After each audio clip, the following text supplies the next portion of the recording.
Hi, my name is Kaitlyn Jackson, and I'm a Senior Statistical Analyst for the Social Policies for Health Equity Research Center at Harvard School of Public Health. On behalf of my co-authors, I will be summarizing our findings from our recent publication in Epidemiology.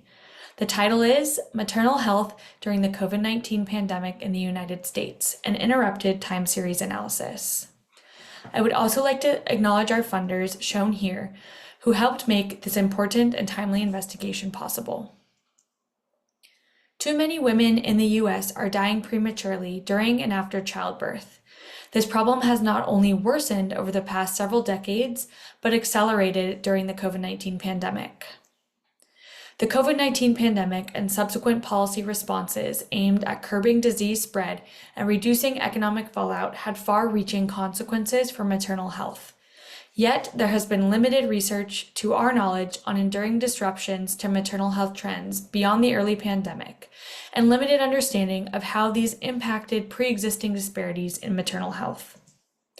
We leveraged rigorous Bayesian structural time series methods and U.S. National Center for Health Statistics birth data files of all live births from 2015 to 2021.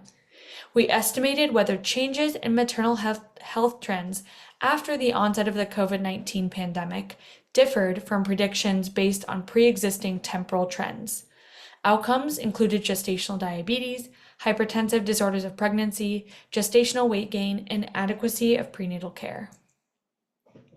We found a sustained increase from pre-pandemic levels in gestational diabetes, with a peak of 1.7 percentage points in December of 2020.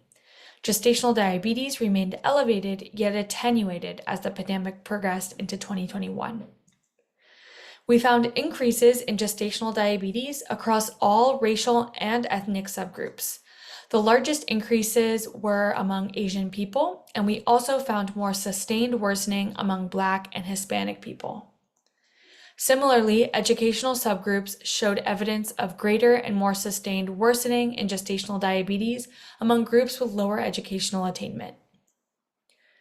For all other outcomes, we saw overall worsening trends, except for adequacy of prenatal care, which improved early on in 2020 before worsening in late 2021.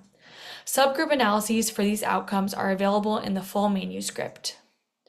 Hypothesized mechanisms driving these population-level changes include infection with not only COVID-19 itself or the vaccination, but also changes in healthcare access, health behaviors, remote work, economic security, maternal stress, or fertility, among others. Given worsening maternal health in the U.S. in recent decades, and more alarmingly during the pandemic, further research is urgently needed to show longer-term and local-level trends, isolate causal pathways, and determine how policy variation contributed to or alleviated disparate impacts. Such information will play a critical role in informing public health and clinical interventions to address maternal disease burden and disparities in the U.S. Thank you for listening, and we invite you to read the full article now published in Epidemiology.